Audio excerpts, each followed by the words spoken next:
some of us who've been through this historically, educationally, or whichever ways, trying to understand what the problem for Africa have been. The problem has been resource allocation, resource mobilization, resource misallocation, and wastage within our systems. And therefore, what we have is functional. County governments can work if leadership wants it to work.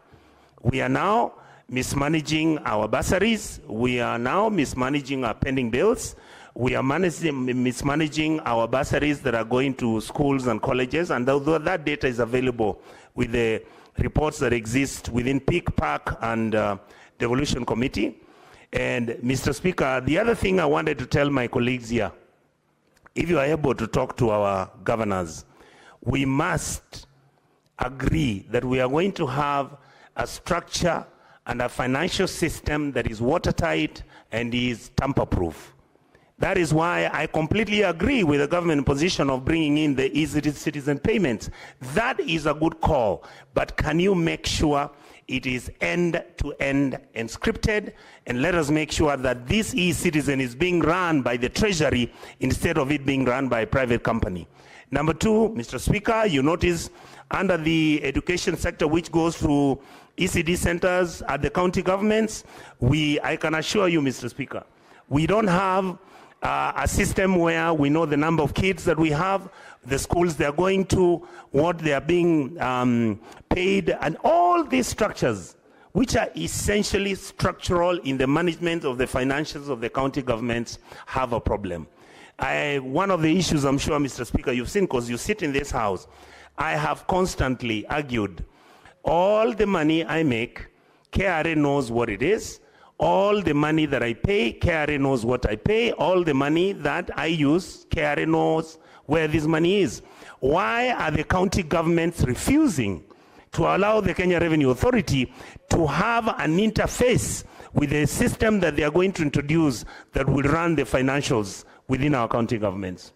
I think, Mr. Speaker, with those few remarks, I really am happy. I accept and recommend the Committee of Devolution, where I sit, that the last maybe point I can raise to the members in this House, Mr. Speaker, without sounding negative or derogatory, can we please get out of this building and go to the villages and see what the money that we allocate is doing? We don't spend enough time at the villages. We are not looking at what is happening in education. We don't know what is happening in agriculture. We don't know what is happening in all these things. And yet we sit here throughout the year. We spend most probably 6 months. And yet I wish that we could actually start moving from county to county, discussing the very important things that are bothering our public, because the public is suffering a lot. Mr. Speaker, what I noticed, and this is the last comment I'll make, every place we have visited, whether it is Turkana, whether it's Mandera, whether it is Wajir, whether it is Kakamega, all the areas that we have visited as various committees of this House. Next time we went there, there was an improvement.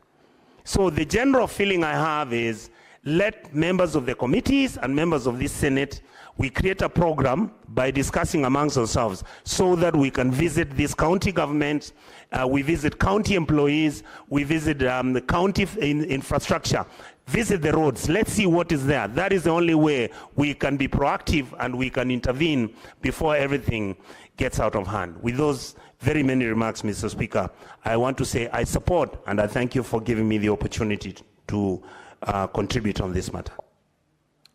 Before I allow Senator Mungatana to speak to this bill, I want to assure the Senator for Nandi that there is nothing called bad English.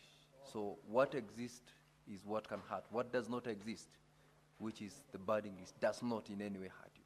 And therefore, you should rest assured that there isn't anything harmful to you on that. Senator Mungatana Danson.